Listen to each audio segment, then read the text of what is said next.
Assalamu alaikum, my dear students. How are you? I hope you all will be in best of your health, and you will be very eager to know the very first phylum of this very kingdom, Animalia. दुआ पढ़ते हैं, आप भी पढ़िएगा मेरे साथ, मैं भी पढ़ता हूँ कि रब्बे ज़िदनी इल्मा, और इससे अच्छी दुआ ज़ाहिर है कोई नहीं हो सकती, और ज़ाहिर जिस हस्ती ने की है वो भी मार्वेलस। हम बात ये करें हमारे डियर स्टूडेंट्स कि आज हम जिस फाइलम को पढ़ने वाले हैं उसका नाम है पोरीफ्रा। पोरीफ्रा का मतलब क्या है और इसे सबसे पहले किसने कॉइन किया था, इसके अंदर कौन कौन से फीचर्स हैं, इनकी मेरे पास कितनी क्लासेस हैं, कितनी टाइप्स हैं, ये और बहुत कुछ डिस्कस करने के लिए let's move to the whiteboard. Yes my dear students, I know you are ready, your eyes are open, your brain is open, your ears are open, and you are eager to know the details of the very first phylum of animal kingdom, that is called as the phylum Porifera. Right? And whenever we say the word Porifera, it means that they have got pores on their bodies. Look at this, at least 4 or 5 images. What is the common thing amongst all these organisms? Yes, perfectly right. All of them have got what? The pores on their body. Therefore, we want to say that these organisms have got only one unifying character, and that very character is presence of the pores. Therefore, we are going to group them into a phylum that is called as Porifera. Right. Now, we want to see what is its origin. You know, we have discussed in the phylum, in the kingdom, that was basically none other than Protoctista, right? You know, we have discussed the phylum Protoctista. And you know, these particular Protoctists, they have got a very special type of, you can say, cells. Those are called as basically choanoflagellates, right? I think if you recall my previous lecture, so I said that these particular choanoflagellates, they have played a very, very unique role in the evolution, right? और कैसे role play किया है, आज वक्त आ गया है कि हम उस पर्टिकुलर चीज को अंडरस्टैंड करें, राइट? लेकिन बहरहाल हम सिर्फ यहाँ पे ये डिस्कस करना चाहते हैं इस पर्टिकुलर मोमेंट पे कि these particular porifers, they have got their root in the kingdom Protoctista. Right. Who first of all coined the term Porifera? The answer is Robert Grant. Robert Grant was the first person who you can say use or group these organisms on the basis of pores in their bodies. Hence, we can say that first time the term Porifera was coined by the Robert Grant.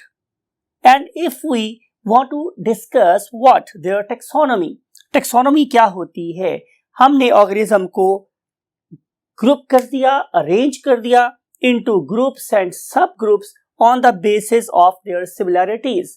तो अगर मैं आप लोगों को ये बताऊं कि आप लोगों की बुक में ये लिखा गया है कि हमारे पास फाइलम पोरीफेरा की तकरीबन 5000 स्पीशीज है, लेकिन मैंने किसी और बुक में ये भी पढ़ा है, definitely being student of Lahore board by Lahore, you must remember this term, this value, this is 5000, but actually this particular 5000 is not the ultimate, because every rising day is producing or having information of the new species from different phyla.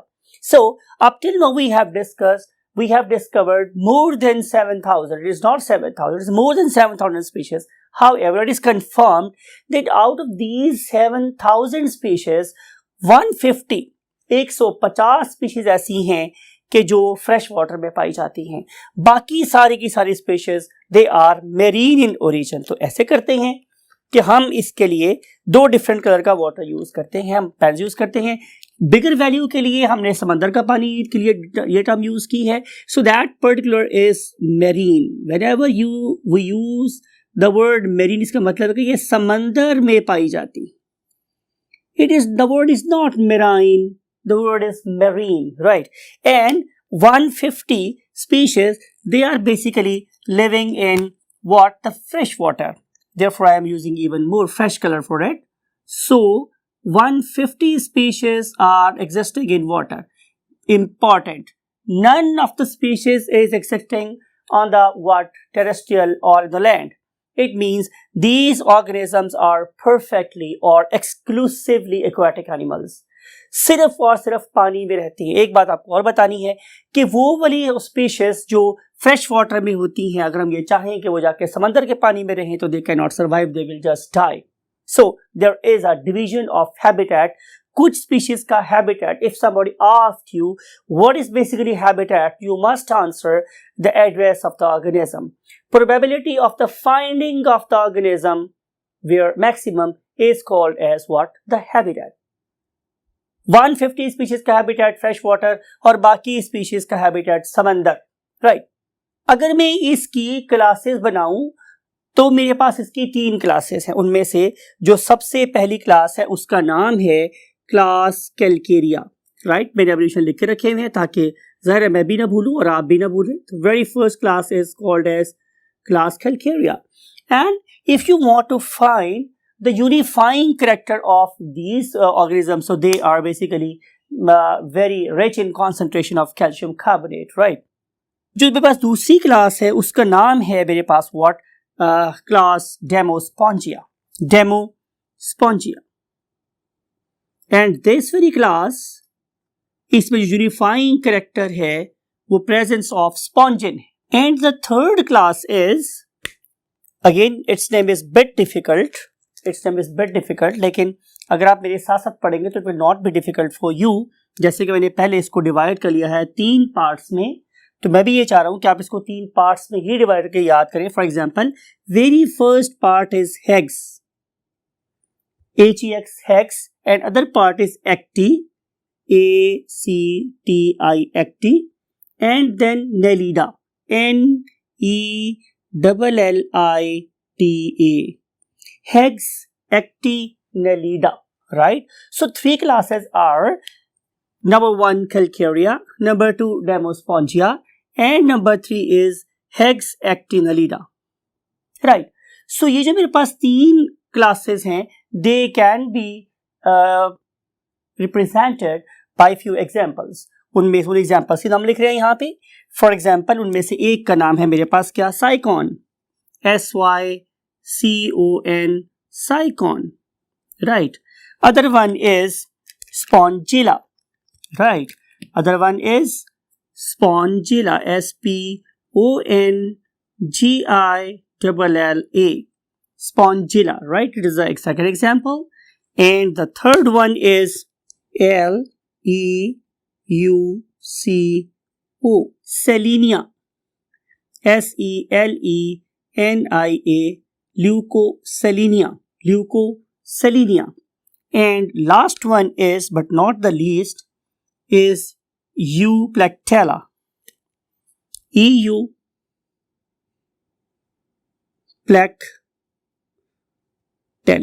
तो ये मेरे पास 4 examples हैं इस particular phylum की जो आप लोगों की बुक में गिवन है. Now we want to pace up the lecture, और now we want to study general characteristics of this particular group.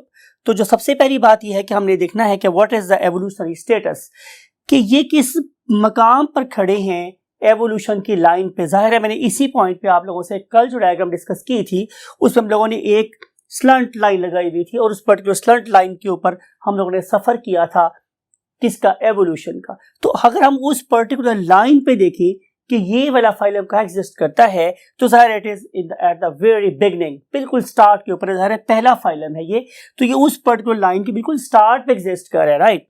इस पर्टिकुलर ग्रुप ऑफ ऑर्गेनिज्म को अगर मैं देखूं तो आपको याद होगा तो मैंने ये बात की, they are just cells. Whenever we say they are just sales, तो इसका मतलब ये है कि there is no tissue level organization, no tissue level organization. It is important. There is no tissue level organization. Right? No tissue level organization. Right? अब इसमें जो sales हैं वो सिर्फ और सिर्फ मेरे पास 2 किस्म के हैं. उनमें से एक किस्म के सेल को मैं क्या नाम देता हूं, pinacocytes. Pinacocytes.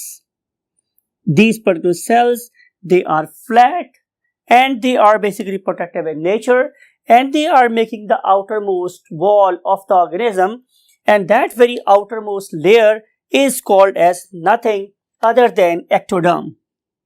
Other than what? Ectoderm. So जो बाहर वाले सेल्स हैं वो मीज एक्टोडर्म, वो किसकी बनी हुई है? पिनाकोसाइट्स की बनी हुई है. ऑन द अदर हैंड अगर मैं इसके अंदर वाले सेल्स की बात करूं तो they are made up of coenocytes. Coenocytes. और ये जो मेरे पास क्वेनोसाइट्स हैं, अगर मैं इसको क्या करूं, आप लोगों के सामने रखूं, तो आप क्या देखेंगे कि लुक एट दिस इमेज, कि ये एक ऐसा सेल है कि जिसके ऊपर एक कॉलर लगी हुई है. Right, it is a common cell. अगर आप इसको किसी सेल से थोड़ा सा मुशाबे करना चाहें तो आपने अब तक डिफरेंट प्लांट किंगडम में या और जगहों पर भी क्या पढ़े थे? Motile reproductive cells. They are something like a sperm. Right, जाहिर एक सिंगल मेरे पास क्या है? साइटोप्लाज्म वाला सेल है. That is basically provided with the tail for its effective propulsion. But look at this, that very sperm like cell, it has got a collar, right? तो इस particular collar sperm को हम लोग नाम कह देते हैं क्वेनोसाइट. राइट, और इस पर्टिकुलर क्वेनोसाइट की अगर मैं लोकेशन की बात करूं तो जाहिर है ये वाले सेल्स उसकी बॉडी के इंटीरियर में पाए जाते हैं, अंदर पाए जाते हैं.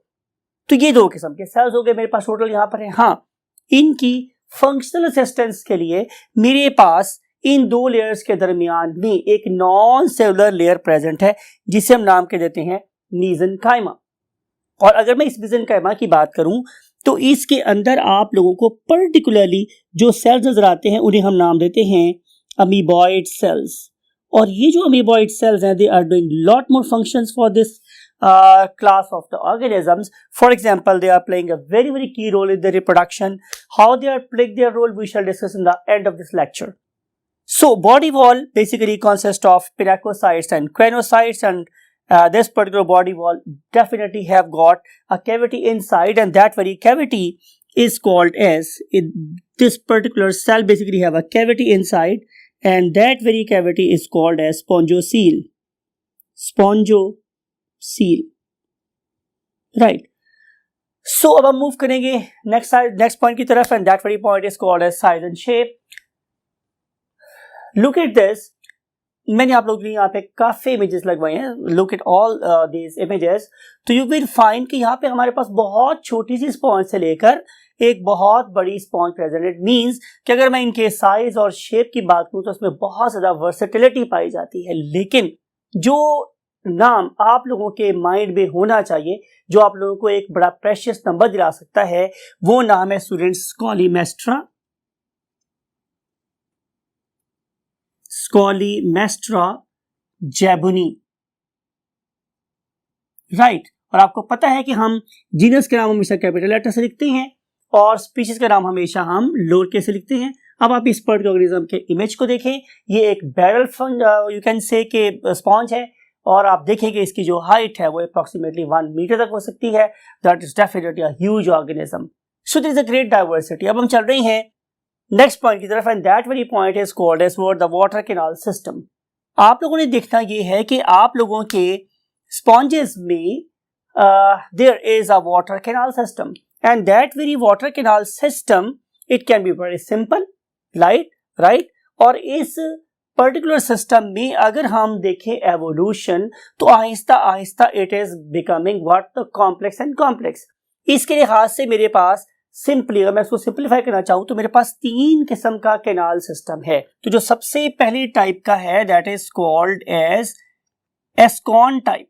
एस्कॉन टाइप कैनाल सिस्टम, ये सबसे सिंपल होता है. It is number 1. और दूसरी टाइप का मेरे पास कैनाल सिस्टम है that is called as sycon type. Number 2 is called as sycon type. और जो तीसरी टाइप का कैनाल सिस्टम है that is called as leucon type canal system. Leucon type canal system. अब आपने जरा गौर से ये देखना है कि इनमें सबसे सिंपल क्या है, एस्कॉन टाइप। लेकिन अगर मेरे पास एक एस्कॉन टाइप कैनाल सिस्टम को मैं क्या करूं, ऊपर से प्रेस करूं, राइट, और उस प्रेस करने की वजह से इसके अंदर इनवर्ट फोल्ड्स बन जाएं, तो फिर क्या होगा स्टूडेंट्स कि यहां पे उससे ज्यादा कॉम्प्लेक्स कैनाल सिस्टम बनेगा, जिसका नाम मेरे पास क्या होता है, साइक्लोन टाइप कैनाल सिस्टम। लेकिन अगर मैं इस पर्टिकुलर कैनाल सिस्टम को देखूं तो जो और ज्यादा कॉम्प्लेक्स है, उस वाले केस में the walls of the organism they are much much thicker. इसका मतलब ये होगा कि जब मैं एस्कॉन टाइप से ल्यूकॉन टाइप की तरफ मूव करूंगा तो ऑर्गेनिजम्स की जो वॉल्स है वो भी थिक होती चली जाएंगी, यानी कि मल्टी सेलुलैरिटी भी इंक्रीज करती जाएगी from left to the right, ठीक है। प्लस अगर आप ये देखें तो नंबर ऑफ सेल्स जिन्हें हम क्या बोलते थे, choanocytes, they are also increasing from the left side to the right side. तो एवोल्यूशन नजर आ रही है मुझे कि हम लेस सिंपल से लेस कॉम्प्लेक्स से मोर कॉम्प्लेक्स ऑर्गेनिज्म की तरफ को मूव कर रहे हैं from the left to the right, right. और जाहिर है जितनी ज्यादा मेरे पास ज्यादा होंगे क्या क्वेनोसाइट्स, उतनी ऑर्गेनिज्म की एफिशिएंसी क्या हो जाएगी, बढ़ जाएगी। सो इस पर्पस के लिए आप लोग ये देखेंगे कि नंबर 1 इमेज देखें, इट इज फॉर एस्कॉन टाइप, और ये किसमें ट्रांसफॉर्म हो गया, number 2 that is called cyclone type, और नंबर 3 किसमें टाइप हो गया, ल्यूकॉन टाइप में। और इस पर्पस के लिए आपने ये देखना है कि आखिर अल्लाह रब्बुल इज्जत ने इस ऑर्गेनिज्म के अंदर इस वाटर कैनाल सिस्टम को क्यों रख दिया है। तो इसका आंसर मेरे पास ये है कि this particular water canal system it is going to carry out its role in nutrition, in respiration and in circulation, right. अब what is meant by nutrition, खाता पीता क्या है, खाना पीने का जो वे है वो क्या है। तो इसके लिए आप देखेंगे इस पर्टिकुलर वीडियो को, इस पर्टिकुलर वीडियो में आपको नजर आ रहा है कि this organism it is basically generating, मैंने वर्ड यूज किया जनरेटिंग, ये खुद से पैदा करता है what, water currents, and these particular water currents they always take water from the lateral sides of the organism and then push it towards the central cavity that is called as the spongiocele, right. And this particular water current is carrying definitely food with it, and these particular very intelligent crinocytes they are not only creating a unidirectional flow of the water, but it is also capturing the food for themselves, and also from the amoeboids and also from the pinacocytes. So all sort of the food, it totally depend upon the activity of what, the crinocytes. So therefore crinocytes are much more important, and if their number is increasing, it means their ability to exploit the resources present in the surrounding is also increasing. So evolution is taking place from left side to right side. So हम बात ये कर रहे हैं कि ये food को filter करेंगे और फिल्टर करने के बाद फूड को खा लेंगे। Therefore, we should say कि these marvelous organisms they are very excellent what filter feeders. लेकिन अगर मैं इस वीडियो को देखूं, इसमें जरा गौर से देखें, यहाँ पे आपको क्या नजर आ रहा है कि ये ऑर्गेनिज्म मुझे बज़ाहिर बड़े सुकून में, पीस में नजर आ रहे हैं, because water is very much clear. लेकिन जरा गौर से देखते हैं कि क्या ये ऑर्गेनिज्म इतने ही आराम और सुकून से रहते हैं। तो answer is no, they are very excellent pumps. जैसे मैंने आपको बोला कि they are constantly fetching water from the sides towards the centre. Can we prove it?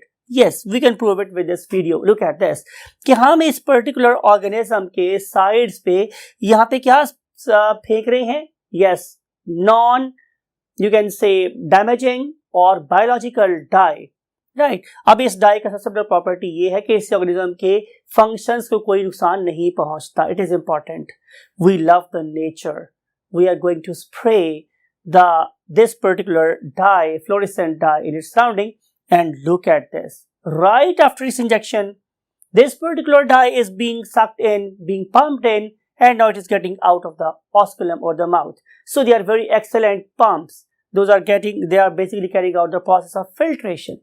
Whether this process is good or bad, so you must believe it is good. Why it is good? Because it is going to clean up the very, very important thing that is falling from the top of the ocean to the bottom of the ocean, that is called as a detritus. तो ये उस dead organic matter की बारिश को जिसे हम नाम कह देते हैं डेट्राइटस। अगर कोई बंदा आपसे पूछ ले कि डेट्राइटस क्या है, तो आप लोग क्या बोलेंगे कि it is the rain of DOM. Whenever we see the term DOM, it stands for dead organic matter, DOM. So it is going to carry out the cleansing of the waters of the ocean, right? Plus ये bacteria को भी किल कर रहे हैं. Plus ये एक हम term use करते हैं plankton. If somebody asks you what is meant by basically plankton, तो आप बोलेंगे कि these are floating either animals or plants. दोनों चीजें जो फ्लोट करती हैं, बहुत छोटे साइज की हैं, ये उसको कैप्चर कर लेते हैं और कैप्चर करने के बाद अपनी फूड का जरिया बना लेते हैं. सो इट मीन्स कि their source of nutrition is either detritus or they may be the planktons, right? अब हम देखेंगे कि रेस्पिरेशन कैसे हो रही है. Water the chief source of their life. आप देखेंगे यहाँ पे कि रेस्पिरेशन के लिए हमें बहुत ज्यादा O2 नहीं चाहिए, because most of the organism they are sessile in nature, they don't move, they don't have to carry out the production of excessive ATP, so the respiration just depend or just need oxygen for very important what amoeboid cells only, and for the reproduction only, or for the cranocytes to carry out the pumping of water in one direction. To this purpose, oxygen is basically coming from the water and CO2 is being released into the what? Osculum, spongiocele, and will just leaving the body through the osculum, right? सो दोबारा से repeat कर रहा हूँ इस बात को कि अगर आप इस ऑर्गेनिज्म को देखिए तो इसके साइडों पे पोर्स हैं जिन्हें हम नाम के देते हैं ऑस्टिया. इन ऑस्टिया में से वाटर ज्वाइन होगा और ज्वाइन होने के बाद ये कैनाल के अंदर से गुजरेगा जिसे हम बोलते हैं वाटर कैनाल. इसके दो एंड्स हो सकते हैं, एक बायोवल एंड जिसे मैं बोलता हूँ व्हाट इनहेलेंट पोर, और इसकी जो अंदर वाला पोर है उसे मैं क्या बोलता हूँ एक्सेलेंट, या अंदर आने वाले पोर को मैं इनकरंट और बाहर जाने वाले को एक्सकरंट पोर का नाम दे सकता हूँ, राइट? या अगर ये कॉम्प्लेक्स हो गई है तो फिर ये कैनाल के तौर पे काम भी कर सकती है. तो जहां जहां से वाटर एंटर हो रहा है that very tube is called as incurrent canal, और जहां जहां से पानी बाहर निकल रहा है उसे मैं बोल रहा हूँ excurrent canal. Incurrent canal, excurrent canal. और इस कोर्स में, इस जर्नी में सब कुछ डिस्ट्रीब्यूट हो गया, ऑक्सीजन भी, फूड भी, CO2 भी, right? So this is the basic role of this very marvelous structure that we name it as what? Water canal system. And now we want to move to the next point, that is called the locomotion. What do you think? These particular organisms can move? The answer is no. These organisms cannot move, and the organisms that cannot move are called as what? Organisms that cannot move, they are called as sessile. You must keep this term in your mind that organisms that cannot move are called as sessile organisms. Sessile, that cannot move, right? Now, really, they cannot move. The answer is no. They can move, however, they can move at the stage of their larvae. So we must say that their larval stages are motile. They can move. And oh my god, look at this, you can say video. They are literally showing some movements particularly around their osculum, right? इस particular osculum को खुलना भी है और बंद भी होना है depending upon the inner situation of the body. However, it is important, they are not that very quick responsive to the stimuli. Sometimes we stimulate them and then they show the response for the longer time. It means that whatever they are doing, they keep on doing it for even a longer period of time. Right? जैसे कि मैंने बोलना हो क्या तो मैं कहता जाऊँ क्या तो मैं एक ही बात बार किए जा रहा हूँ. So same is the case here with their movements. Although they are capable of doing movement, but their movements are not that much coordinated. Next is excretion. If we look at the excretion, so we have to find their habitat. Their habitat is definitely aquatic. और अगर ये पानी में रहते हैं तो इसका मतलब ये है कि उन्हें तो plentiful water available है. जब plentiful water available होगा तो no need to convert more toxic substances into less toxic substances. तो फिर क्या किया जाए कि जब भी कोई अमाइनो एसिड खाओ उसके रिजल्ट में प्रोड्यूस होने वाली अमोनिया को ही बॉडी में से बाहर निकाल दो, प्लस एक और चीज देखो कि इनके पास तो लिवर है ही नहीं that can carry out the conversion, तो फिर ये क्या करते हैं, ये अमोनिया को ही वाटर में रिलीज कर देते हैं. Therefore we should say them ammonotelics. Ammonotelics are the organisms. Those are basically living in water and they are carrying out excretion of ammonia directly. Right. I think too much on this column of the board and we should jump to the next column. Look at this. We are going to start with the nervous system. I think we have talked much about nervous system. This particular nervous system is not that much efficient, right? अगर मैं इसको देखूं तो इसका nervous system इस लिहाज से तो लेस एफिशिएंट है कि ये जो कुछ करता है वो करता ही जाता है. लेकिन ये एक बड़ी पते की बात भी आप लोगों के लिए कि अभी हमने आप लोगों को एक वीडियो दिखाई थी जब मैंने एक फ्लोरेसेंट डाई को उसके विसिनिटी में ड्रॉप किया तो उसने बहुत ही ज्यादा कोऑर्डिनेटेड वे में सारे के सारे क्रेनोफ्लैजिलेट्स ने मिलकर उसको इंजेक्ट किया inside the body and then released from the osculum. तो देखो ये जो इतनी ज्यादा एक्टिविटी है ये डेफिनेटली किसी बहुत एक्सीलेंट कोऑर्डिनेशन की वजह से है, right? So whatever they do they keep on doing it but they are doing it in very harmonious way. So we should say कि although their nervous system is not that much efficient, but it is very much related, it is very much organized. So most of the cells they respond in a you can say definite way. So nervous system के बाद आ जाते हैं हम लोग इसके skeleton की तरफ. तो skeleton में आप लोगों को जो मैंने आपको बात बतानी है वो ये कि जाहिर है एक इसके बाहर वाले सेल्स थे, आपको याद है उसका नाम क्या था, पिनाकोसाइट्स. ठीक है, पहले वाले सेल का नाम क्या था मेरे पास, पिनाकोसाइट्स. और अगर मैं आप लोगों को कॉलर्ड सेल्स की बात करूं तो दोज वर क्वेनोसाइट्स, राइट? और फिर आपको याद है कि इसमें हमारे पास अमीबॉइड सेल्स भी थे, राइट? और ये सारे के सारे cells they are basically constituting their body. लेकिन मैं इन पर्टिकुलर सेल्स को आपस में लिंक कैसे करता हूँ, इनको जोड़ के कैसे रखता हूँ, या अगर मेरे पास बहुत सारी बुक्स है घर में तो मैं इन पर्टिकुलर बुक्स को ऐसे ही बिखेरने देता हूँ, या मैंने उसके लिए कोई रैक बनाया हुआ है जहाँ पे मैं इन पर्टिकुलर बुक्स को उठा के तरतीब से रख देता हूँ. सफाई तो यहाँ होती है, राइट? अगर आपके ख्याल में वो डिस्टर्ब बुक्स आर बैड तो आप क्या करेंगे कि आप उन बिखरी हुई बुक्स को उठाएंगे और उठा के किसी एक बहुत ही मुहज्जब इंसान की तरह से बुक रैक में रख देंगे, और otherwise you will feel like any bad Pakistani.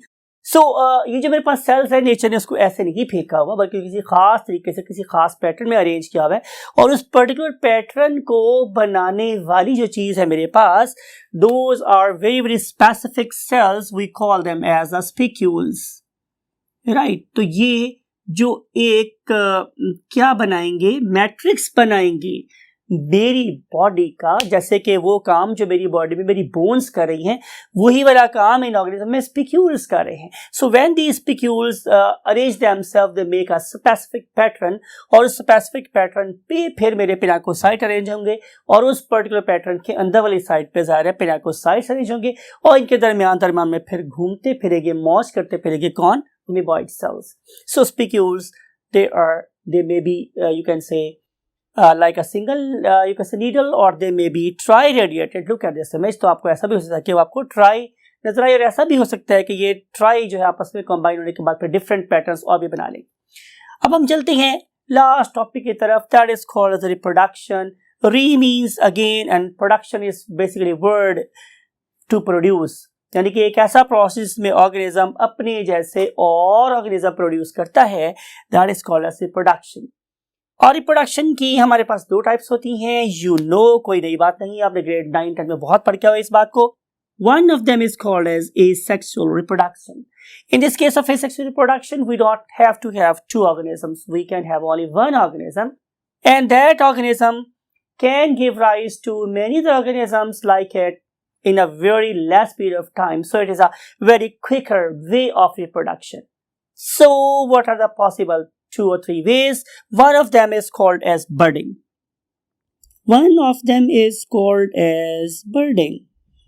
तो माय डियर स्टूडेंट्स, बर्डिंग क्या होती है? Bird is nothing other than just an outgrowth. अब जो बर्ड है ये इस लुक एट दिस कि इस ऑर्गेनिज्म के बाहर भी प्रोड्यूस हो सकती है और इस ऑर्गेनिज्म के अंदर भी प्रोड्यूस हो सकती है, right? In any case, whether it is internal or external, whenever it will detach itself from the body, it will give rise to the new organism. And then we have the gemmules. They are, you can call them as inner birds. So these gemmules, they are basically producing on the inner side of the body, and whenever they will detach, they will give rise to the new organism. Still another thing is there that is called as a fragmentation. ऐसा भी हो सकता है कि एक organism accidentally टूट जाए तो इस ऑर्गेनिज्म की डेथ नहीं होती, बल्कि ये जो पीस टूटेगा it will give rise to the new individual. So this type of reproduction is called as asexual reproduction. And now we want to move to the next thing, last thing, that is called as sexual reproduction. If you look at the sexual reproduction, you know we have to have two different sexes or genders. So you know either, we have to have two organisms. One of them should be the male, other one should be the female. Now, if we look at these organisms, they are not very specific in their jobs. However, they may be hermaphrodite. Whenever we use the term hermaphrodite, it means these organisms have got both the testes and the ovaries or the sperms and the egg in the same organism. So therefore, they are called as what? Hermaphrodite. Lekin it is not true for all the sponges. Different types of sponges may be monoecious, other may be dioecious, right? Whenever we use the term monoecious, it means one organism have got the both characters or both genders, right? So the organism may have two sexes in the organism or one sex per organism. दोनों possibilities हो सकती हैं.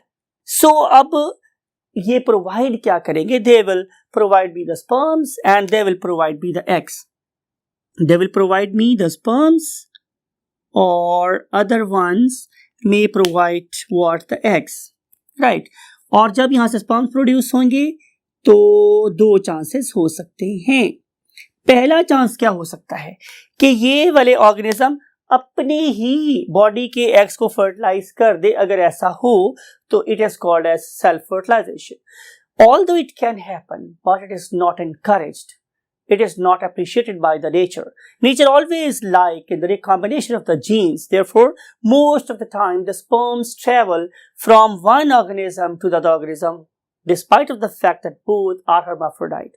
But both try to exchange their sperms. This is called as what? Cross-fertilization. So we must write over here that preferred fertilization is cross-fertilization.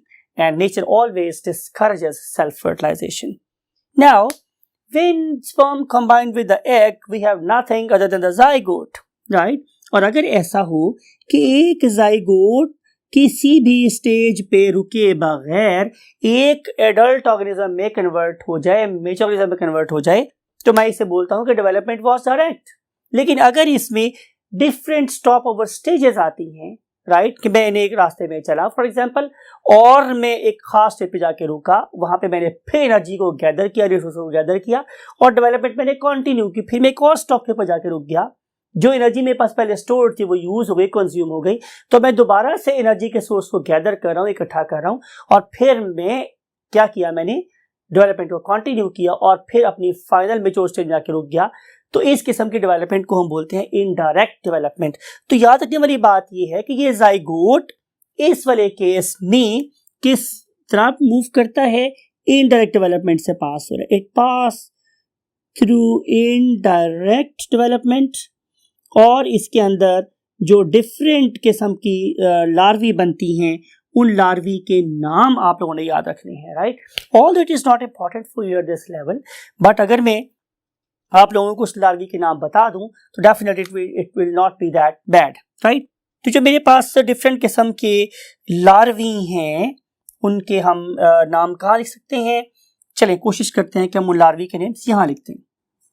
One of the larvae that can be found in this group is called as Amphiblastula. Amphiblastula. I think we must draw a line over here, sides, so that we can differentiate it from the other, right. So second one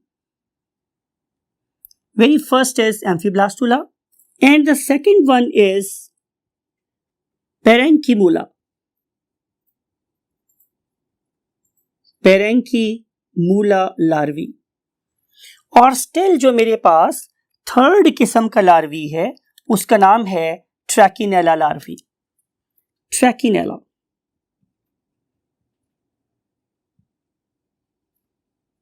so 3 different किस्म के larvae यहाँ पे produce हो सकते हैं.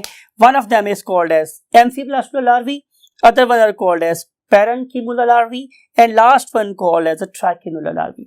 सो ये different types के larvae हैं या डिफरेंट किस्म की जो क्लासेस हैं और स्पॉन्जेस उसमें एग्जिस्ट करते हैं. और ये लार्वी डेफिनेटली जैसे मैंने बोला था कि they are there and their function is just one, eat and accumulate the four sources for the continuation of the growth and development. Once they are dead, then they will settle down after swimming for some time, and when they settle down they will give rise to the new organ, you can say cycon, and that very new sponge will be definitely different from their parents in the terms of fitness, in the terms of survival, in the terms of evolution, because they are the product of sexual reproduction. So only advantage of sexual reproduction is to revive or to modify the DNA as per the induction of different types of environmental forces. After these larvae, now we want to discuss the last concept of this very topic, and that is called as importance. We don't have that much space in the end, so we should shift this particular topic over here. Now we want to write another topic that is called the importance. अब ये जो मेरे पास group है इसकी सबसे पहली importance क्या है? Ecological importance. And these particular organisms they are very excellent calcium recyclers. ये बहुत बड़ा रोल है. Very important role. They are excellent calcium recyclers. लेकिन इसके अलावा अगर मैं आप लोगों से बात करूं तो आमतौर पे जो स्पंजेस हैं उनका रोल वॉशिंग एंड बेडिंग में होता है. Washing and bedding. ठीक है. आमतौर पे हम इसको अपनी जो कटी फटी एड़ियाँ होती हैं उसके ऊपर जो डेड सेल जमा हो जाते हैं उनको रिमूव करने के लिए इस्तेमाल करते हैं. ऑल्दो हम इनको सिंथेटिकली भी बना रहे हैं लेकिन मोस्ट ऑफ द प्लेसेस पे हम इनको इसी पर्पज में यूज कर रहे होते हैं. और बहुत सी जगहों पर ये इस्तेमाल होती हैं इन सर्जरी. आपको पता है कि जो सर्जरी है उसमें बहुत सारा ब्लड लॉस हो सकता है. तो these particular sporous organisms they are very excellent absorber of the blood. ठीक है. तो जो सबसे अच्छी इस पर्पस के लिए स्पॉन्जेस मानी जाती हैं वो हमारी मेडिटेरेनियन सी की मानी जाती हैं. मेडिटेरेनियन सी की जो स्पंजेस है वो मानी जाती हैं. तो ये है just 3 uses. Number 1, they are calcium recycler. Number 2, they are used for washing and bathing. And number 3, they are very excellent soakers of the blood. Therefore, they are being used in surgery. So that's it for today. That's it for this you can say class. और कल हम आप लोगों से मुलाकात करेंगे एक नए फाइलम के साथ, and that very phylum will be none other than Cnidaria or the Coelenterata. Right? Till that time, take very good care of yourself and your great parents. Always keep us in your prayers as well. और इन नेक ख्वाहिशात, नेक तमन्नाओं के साथ कि आप अपने marks अपने exam में बहुत अच्छा स्कोर करें और हमारे लिए भी नेक नामी के सबब बने.